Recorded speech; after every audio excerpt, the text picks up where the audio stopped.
Baking a chocolate chip cookie. Baking chocolate chip cookies is a delightful activity that fills the kitchen with a wonderful aroma. You will need 2 1/4 cups of all-purpose flour, ½ teaspoon of baking soda, 1 cup of unsalted butter, ½ cup of granulated sugar, 1 cup of packed light brown sugar, 1 teaspoon of salt, 2 teaspoons of pure vanilla extract, 2 large eggs, and 2 cups of semi-sweetened or milk chocolate chips. Start by preheating your oven to 180 degrees Celsius. In a small bowl, whisk together the flour and baking soda, set aside. In a large bowl, combine the butter with both sugars, beat on medium speed until light and fluffy.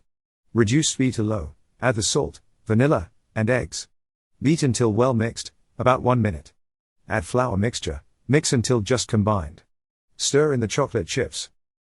Drop heaping tablespoon-sized balls of dough about 2 inches apart on baking sheets lined with parchment paper.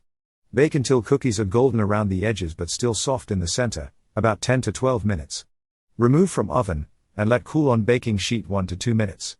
Transfer to a wire rack, and let cool completely. Enjoy the delicious, warm, and gooey chocolate chip cookies with a glass of milk or your favorite beverage.